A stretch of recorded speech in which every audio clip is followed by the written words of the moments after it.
Hello and welcome to Motor Week. On tonight's programme, Richard Hammond checks out the Citroen hot hatchbacks. Ginny Buckley drives Ford's fab new Puma Sport. Chris Goffey takes a look at the latest Mitsubishi Shogun. Ken Gibson lords it up in a Bentley. And Elisa Portelli takes a trip to the Skoda factory in Prague.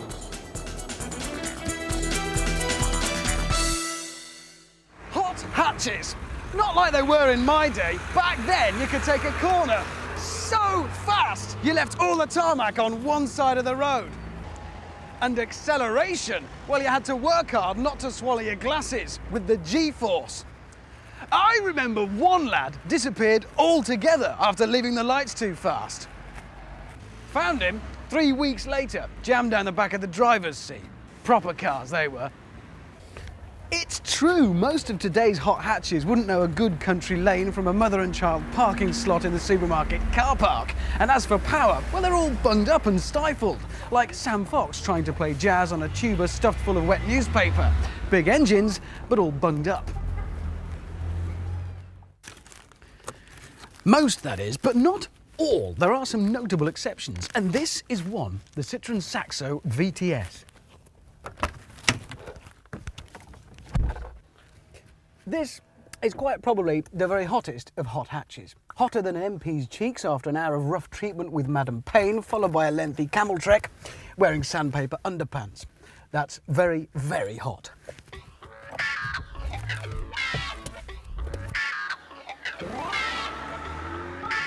It possesses everything that's best about hot hatches, with none of the overweight lardiness so often found in the majority of today's lukewarm pretenders.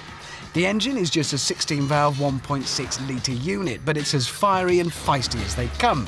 Every last brake horsepower is directed to the front wheels and dedicated to grabbing the horizon by the scruff of the neck and yanking it towards you. And the size of the thing, it's compact, nimble, pointable, no unsightly paunch to get in the way of serious point-to-point, A to B, F-U-N fun. Whoa there! Of course, all this fun can't come cheap. The VTS will cost you £12,270. And as for the insurance, don't even ask, Vicar. Only the over 65s will be able to afford to insure it, and they're not going to want one.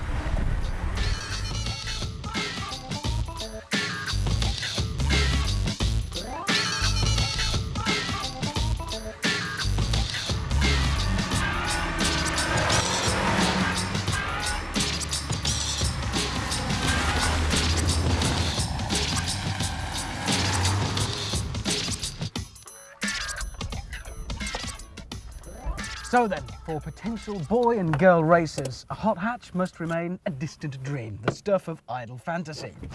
Or must it? Because there may be an alternative here to the VTS, in the shape of the VTR. Radical, eh? It looks exactly like the VTS. So only those in the know will really, well, know. In fact, one of the few differences is in the engine. It's still 1.6 litre, but it has just 8 rather than 16 valves, so that means 90 rather than 120 brake horsepower. Oh, and it costs about 1,400 quid less to buy and a lot less to insure. But can we really settle for second best?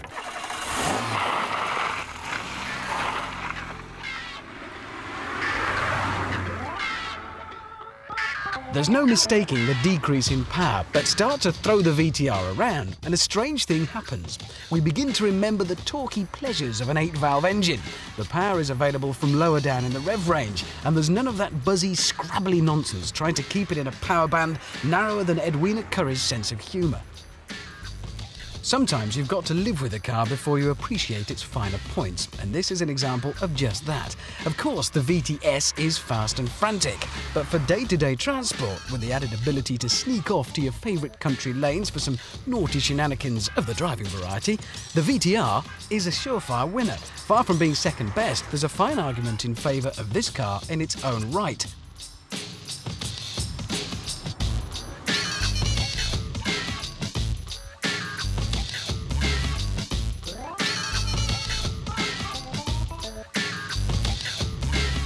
At £10,950, the VTR undercuts the VTS by about £1,400. The only thing it's really missing over its frantic sibling is perhaps the ABS, but that'll only cost you a couple £100 or so to add on.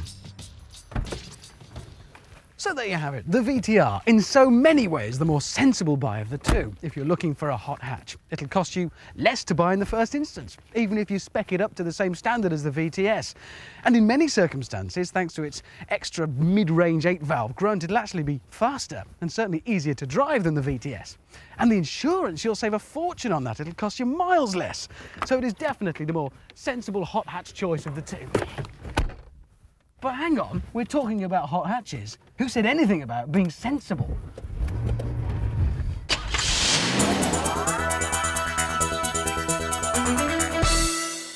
If you've ever seen Steve McQueen in Bullitt, I'm sure you'll agree it's one of the best car chases ever.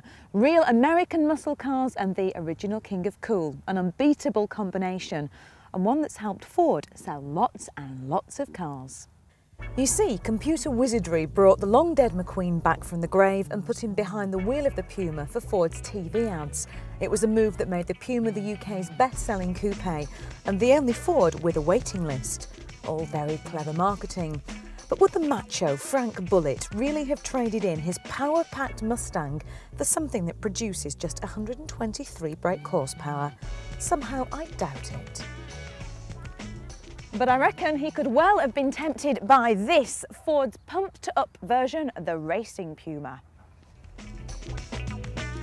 Ford's motorsport team sent the Puma down the gym to build up some extra muscles, and the result is a limited edition of 1,000 Pumas bearing the racing badge that are now lower, meaner and far sexier than before. And the next step was for Ford's long-standing partner Tickford to get their hands on the little cat. They stripped and rebuilt the twin-cam 4-cylinder engine to boost the power up to 153 brake horsepower. Top speed was now up to 126 miles an hour, 0 to 60 down to just under 8 seconds. And the price tag, well, that was up as well, I'm afraid, £23,000.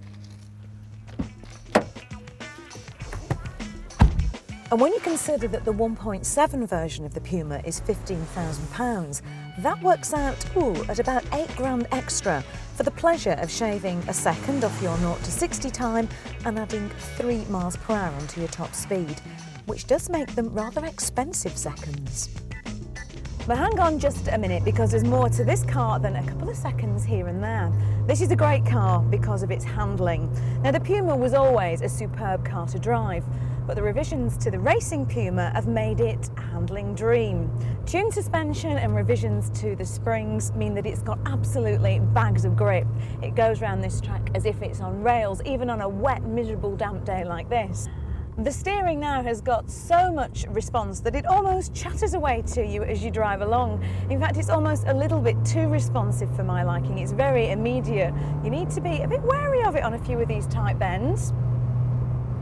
The gearbox is very, very slick. Just a flick of the wrist sends it to where you want it to go. Push the Puma and it really does just keep on going. Make a mistake in it and it's that capable. It can cover up for you. And when you need it, there's a very nice insurance policy. The brakes. You'll be pleased to hear you get instant response. In fact, they're so strong that the Racing Puma has the potential to outbrake a 911 GT3. But while the Racing Puma is every boy racer's dream, caning it around a very smooth track like this, on a road like this, it's a bit of a pain, literally. You see, the suspension is so hard that on dodgy roads you feel every single lump and bump, or rather your back does anyway. Oh yes, it makes you realise what a rather shocking state our roads are actually in. But apart from getting on excellent terms with your local potholes, you can still appreciate how superbly the Puma handles in day-to-day driving.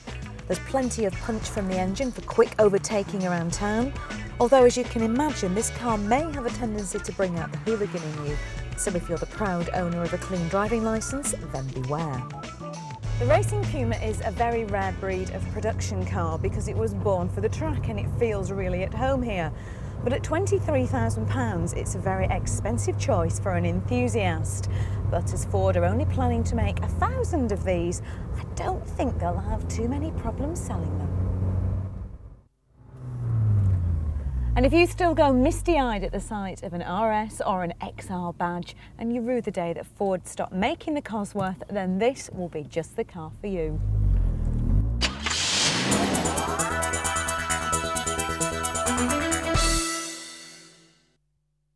First launched almost 20 years ago, the Mitsubishi Shogun rapidly established itself as one of the world's toughest and best-selling 4x4s.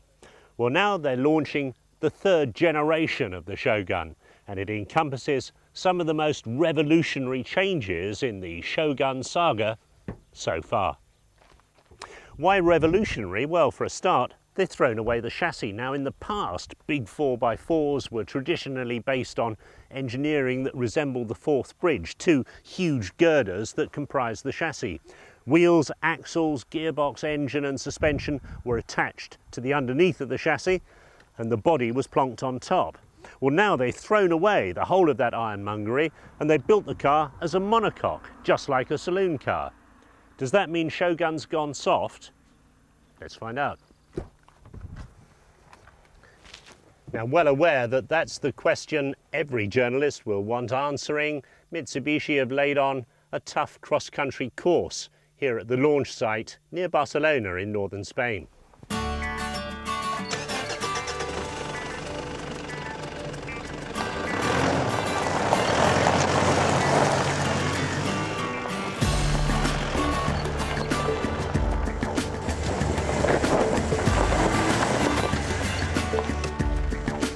Shogun gets new suspension and a new independent back end replaces the old model's solid back axle. This gives better on-road ride and handling, but it doesn't compromise off-road ability either. Certainly, it's very comfortable over the rough stuff.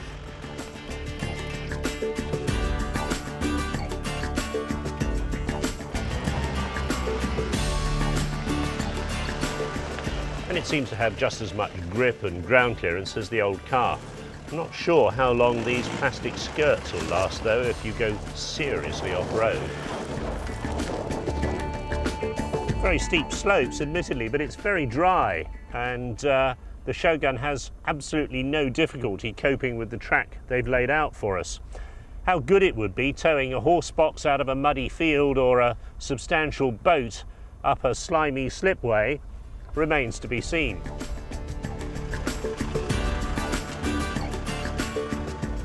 Of course, the whole image of 4x4s has changed fundamentally since the days the farmers would put the pigs in the back of the Land Rover to take them to market. Today, very few of these vehicles go seriously off-road, and even fewer of them work hard for their living. As a result, the luxury side of 4x4 has become more and more important to the marketeers. Hence, this is kitted out as you'd expect, with wood and leather and all the knobs and whistles, air conditioning, cruise control, slick new automatic gearbox and sophisticated hi-fi.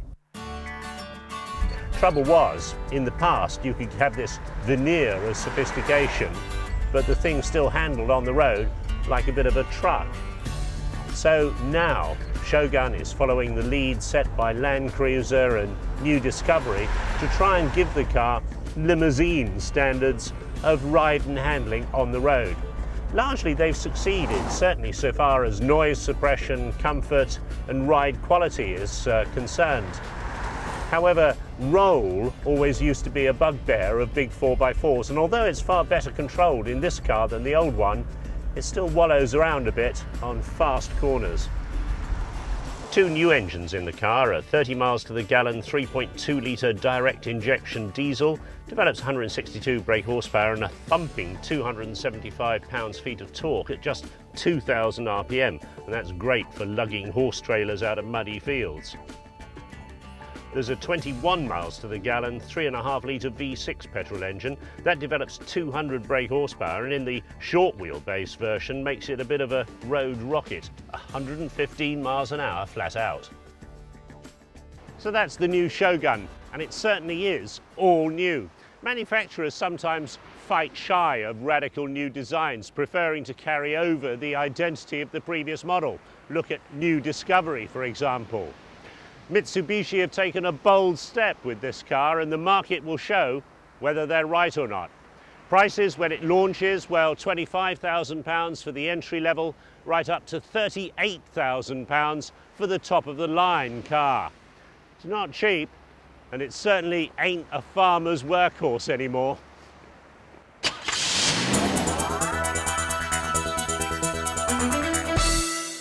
As you can see, I've got on my very best clothes. I've got the stately home to match, and the reason for this move up market in my image is this, the Bentley Arnage Red Label, the latest thoroughbred in a long line of classics from Bentley, one of the most famous car names in the world, and this is just awesome to my eyes. Bentley's still one of the few cars that remains instantly recognizable all over the world, and in recent years it's definitely outshone its famous stablemate Rolls-Royce. One look at the Bentley Red Label tells you why. This car has got class with a capital C, from the impossible to ignore grille to its elegant rear end. What I like about the Bentley is, unlike its famous stablemate the Rolls-Royce, it's got a much wider appeal.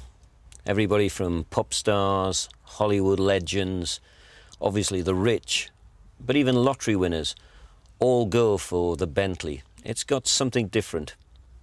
But the thing that I really like about it is that beneath the distinguished exterior, this wonderfully lavish interior, is something rather special, and it's this.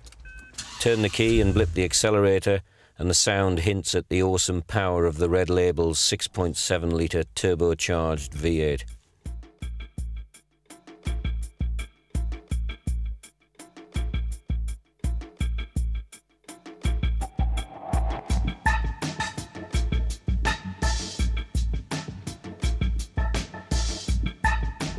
The thing about the Red Label is that it turns you into a real Jekyll and Hyde type of character.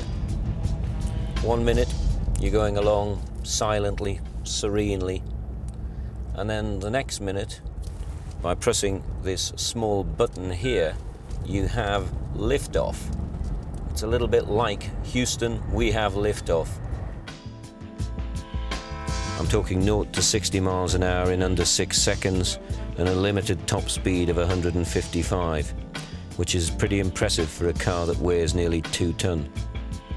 The Bentley, it's got stiffened suspension, a stiffened body shell, and it gives it an amazing agility for a car that's just under 18 foot long and just over 6 foot wide. The way it handles really does take some believing at times. Bentley, of course, is now owned by Volkswagen. Yes, I know, yet another German company with a big hold on a British company. But in fairness, they've invested over 500 million in a range of new models, including the new Red Label, and I think they've made a damn good job of it. In fact, this car goes to prove that the best of British and the best of German can work very well together to produce a really good car. It's also crammed full of the latest technology, hidden discreetly behind a traditional forest of wood and a herd of cows worth of leather seats.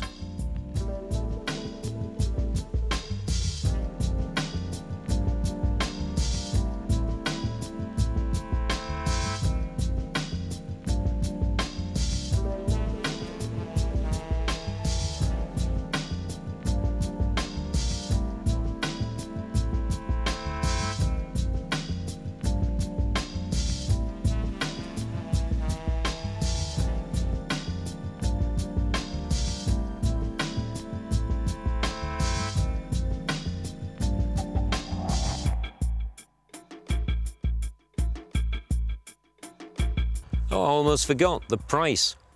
It actually seems rather vulgar to mention it, but it is actually a very modest £149,000.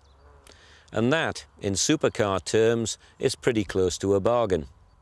Unfortunately, those very nice people from Bentley now want the keys back, and that means I'm off to get the bus.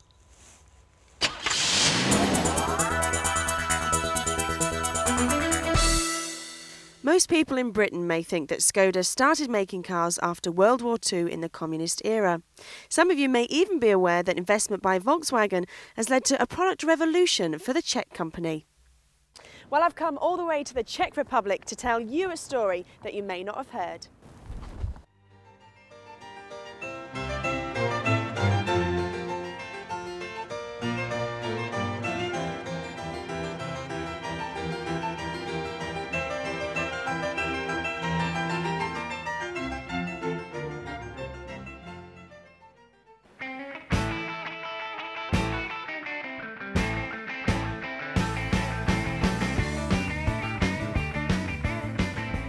Just take a look at this, the Felicia. Now the year is 1959, the Cold War was going on between the US and Russia. The Mini was launched this year, but Skoda came up with this beautiful roadster. Oh, take me back to 1959 any day. 1971 saw this prototype saloon. Unfortunately, it never made production. And let's not forget, the British came up with the Morris Marina in this year. Now, I think Batman would have loved this car. In 1971, they created the Super Sport Ferrat, and I think that this is probably the nearest that Skoda got to a supercar. In fact, I should be very honoured because I'm standing next to one of the Czech Republic's film stars, because this car starred in the movie Vampire from Ferrat, and rumour has it, it runs on blood.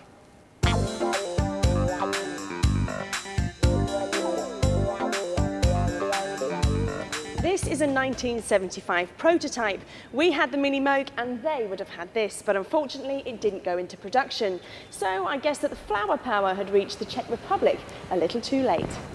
Nowadays, of course, the cars bear the hallmark of Volkswagen. Production takes place in modern factories and the quality is once again up there with the best of the West. And here's another twist. Far from leaving the customer contact merely to the dealers who sell you the car, here on the continent, you have the option of collecting your car straight from the factory.